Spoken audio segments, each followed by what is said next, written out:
Bueno, voy a tener que repetir buena parte de lo que dije hace un rato a propósito de la decisión que ha tomado el gobierno nacional de sacar de circulación por 10 días o negar el acceso a la red X por 10 días a los venezolanos. Bueno, si fuese una medida aislada en un contexto donde se respeta la libertad de expresión, el derecho a la información, pues no tendría nada de raro que por una medida de orden administrativo el gobierno lo haga. El problema es el contexto en el cual estas cosas se vienen produciendo en nuestro país. El contexto en el cual este tipo de decisiones, por ejemplo, el presidente ya ha señalado que WhatsApp forma parte, es una red digital diabólica, etcétera. Ahora pues también decide sacar del aire a X en este momento por 10 días, dice el presidente. Ojalá realmente sea por 10 días. Pero hay que verlo en el contexto en el cual se da esta decisión, ¿verdad? Esta decisión se da en un contexto de un gobierno que ha limitado la libertad de expresión. Yo tengo casi 40 años de ejercicio periodístico y le voy a decir, no es que antes no había censura, pero yo nunca había sentido tantas presiones, tantas censuras, tantas limitaciones y tantas amenazas a la libertad de expresión como en este gobierno. Y lo lamento porque realmente pues la libertad de expresión es un bien del ser humano, es una conquista de la humanidad.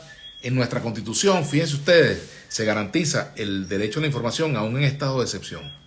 Y en este momento, pues, ciertamente no solamente se ha limitado, sino que también se ha criminalizado el ejercicio del periodismo. Hay 4 trabajadores de la prensa, 4, 5, 6 trabajadores de la prensa de distintas regiones del país, bueno, presos por cumplir con su trabajo. Se les está acusando de terrorismo, en fin.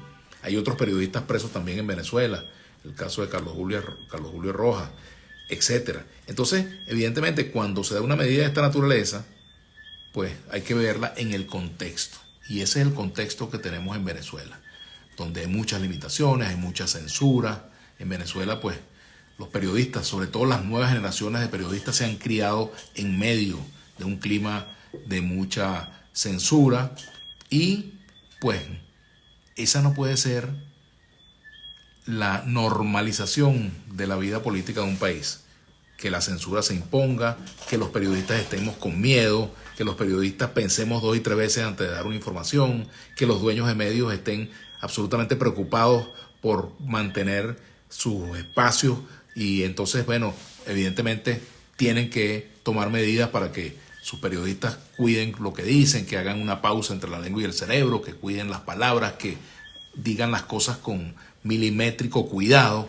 Ese es el clima que se vive en Venezuela, presidente Maduro. Entonces usted nos habla de que piensa crear unas redes propias en Venezuela. ¿Para qué? Para que se siga limitando la libertad de expresión. De esa manera. ¿Por qué no dejar que la gente escoja lo que quiere ver, lo que quiere escuchar, lo que quiere, digamos, disfrutar o lo que quiere rechazar, ¿verdad?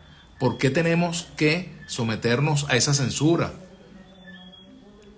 Yo siento que lamentablemente, pues, esta es una realidad que se nos está imponiendo poco a poco. Y en otros países, bueno, ya hemos visto que esto toma dimensiones realmente, bueno, escandalosas. Pero yo, por ejemplo, estaba transmitiendo mi programa, mi entrevista con el rector de la Universidad Central de Venezuela, el profesor Víctor Rago, y resulta pues que estábamos transmitiendo parte de su contenido de la entrevista a través de X. Y Rosana, mi colega quien me apoya en la divulgación de los X, me dice, mira, se suspendieron la cuenta, la transmisión por X, tal y como se había anunciado. Es decir, entonces se coarta pues el derecho de los periodistas a transmitir información y se coarta el derecho de los venezolanos a recibir información a través de esa red social. Que a algunos les guste, que no les guste. Bueno, si no les guste, sálgase, ¿verdad? Si no les guste, cierre su cuenta. Si no les gusta, pues retírese a otra red que sí le sea que sea de su agrado. Pero el resto de los venezolanos tenemos derecho, al menos eso es lo que dice la Constitución, a acceder a información. Tenemos derecho a la información y los periodistas tenemos derecho a informar, a dar información que sea veraz, por supuesto, y oportuna. Tenemos ese derecho, una información sin censura previa ni posterior. O sea, no debe haber censura en la información. Y bueno, eso es lo que dice nuestra Carta Magna. Y yo quiero hacer pues un llamado al presidente Nicolás Maduro a que reconsidere ese tipo de decisiones que limitan la libertad de expresión. De verdad también mi llamado a las autoridades de Conatel, que por cierto reciben instrucciones del presidente, porque es lo lógico, ¿verdad? El director de Conatel está allí porque el presidente lo designa.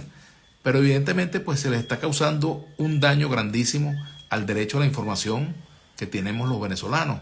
El derecho a publicar una opinión, a expresarnos, ¿verdad? ¿Por qué tenerle miedo a la opinión de los ciudadanos? ¿Por qué temer a la crítica?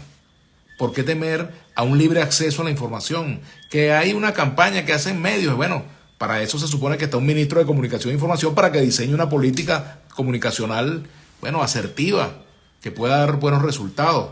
Pero la política comunicacional no puede ser con una tijera en la mano.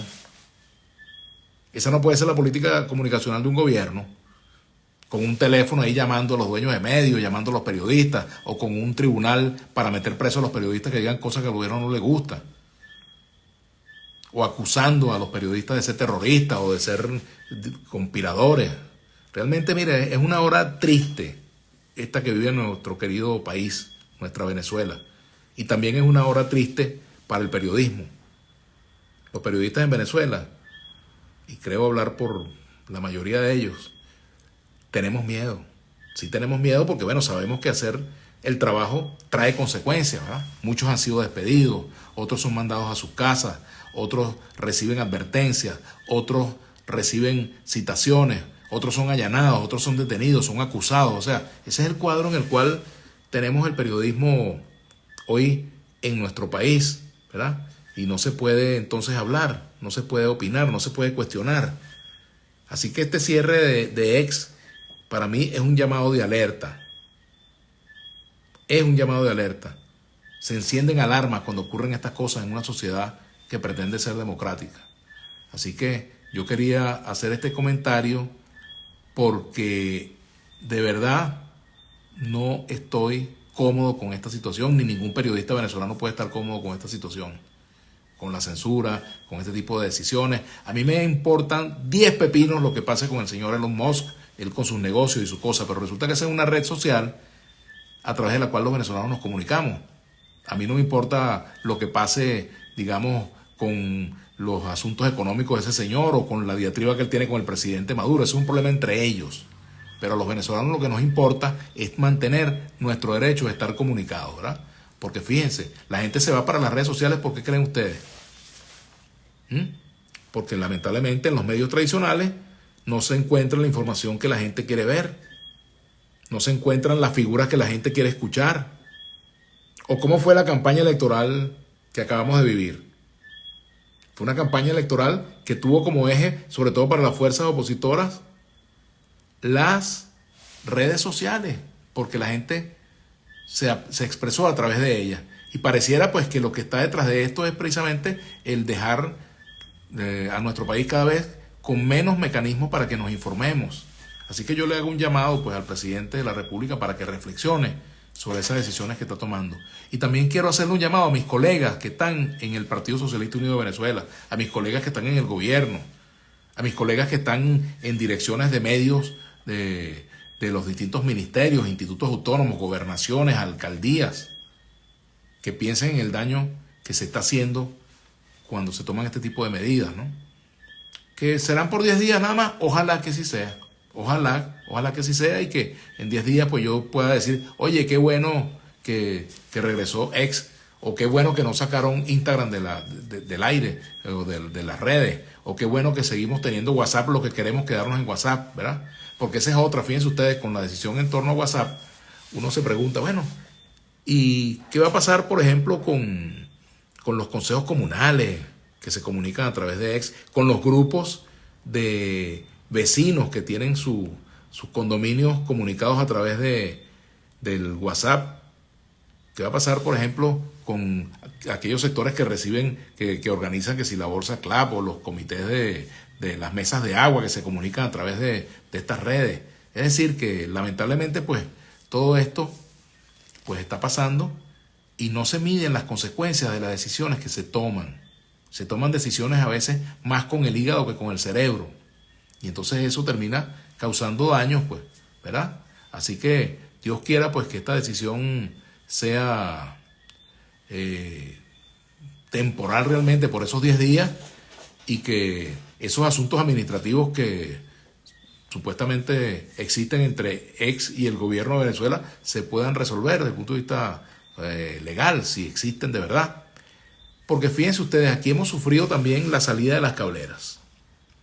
Antes aquí teníamos de las televisoras internacionales, aquí teníamos libre acceso a CNN, a Televisora Española, teníamos acceso a la televisora NTN 24, a la BBC de Londres en español, teníamos, en fin, libre acceso y se fue limitando realmente. Hasta la Deutsche Welle la sacaron de circulación. Es decir, hay algunas que podemos ver, otras que no, hay que utilizar un VPN, pero es una dificultad muy grande el tener acceso pues al derecho a la información, a ver las cadenas que uno quiere ver. El que quiera ver Telesur, que pueda verla.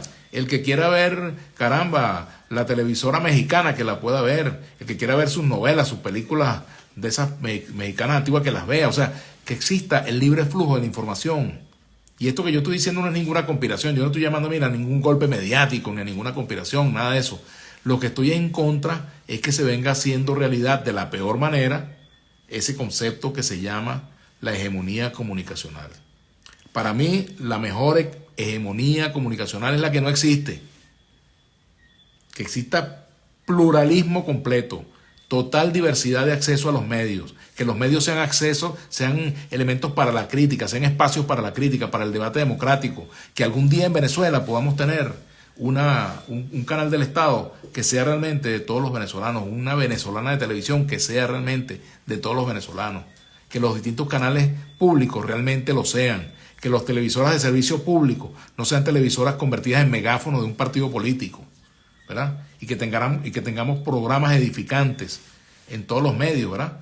También programas que nos entretengan, pero programas que efectivamente no llamen al odio, no llamen a la discriminación y no se conviertan en santuarios para determinadas figuras políticas. Eso sería lo ideal, ¿verdad? Y que todos tengamos espacio para ver televisión, la televisión que queramos ver, escuchar la radio que queramos escuchar, transitar a través de las redes sociales en las cuales queramos transitar. Esa es la Venezuela que yo quiero y sobre todo es la Venezuela que yo deseo para las nuevas generaciones de periodistas, que bueno, que lo que han conocido es esto. No puedes decir esto, pedir permiso para ver si te entrevistamos a fulano, cuidado con lo que dice, moca con lo que escribe, ojo con lo que transmite. Esa no puede ser, digamos, la forma en la cual se ejerce el periodismo en Venezuela. Así que, bueno, ojalá pues que esto sea un problema momentáneo, esto de ex, pero que ojalá también transitemos hacia un nuevo momento político en el cual se haga realidad esa constitución del año 1999 de la cual soy firmante y, como me gusta decir, soy doliente, sobre todo en el capítulo de derechos humanos y sobre todo en el capítulo, en los capítulos que se refieren, en los artículos que se refieren al derecho a la información. Así que bueno, hasta aquí los dejo, vayan a descansar, pero no dejen de pensar en la necesidad que tenemos los venezolanos de expresarnos. No dejen de comunicarse entre todos ustedes, los venezolanos, que no nos debemos de comunicar, busquemos las rendijas que sean para que la información fluya, porque al final, pues, aunque sea un espacio chiquitico, hay que aprovecharlo. Por eso yo realmente quería tener esta oportunidad de conversar con ustedes y de verdad manifestar mi preocupación como venezolano, como firmante de la Carta Magna, como ciudadano y como comunicador social egresado de la Universidad Central de Venezuela, por esto que nos está ocurriendo. Realmente, pues, cada día se recortan más los accesos, cada día se hace más difícil el acceso del periodismo, pero, como he dicho siempre, el conflicto entre el periodismo y el poder existirá mientras el periodismo pueda y deba hacer su trabajo. Así que bueno, es una lucha entre quienes quieren que la información circule y quienes quieren que la información se cercene. Ya veremos al final quién se impone. Hasta luego, buenas noches.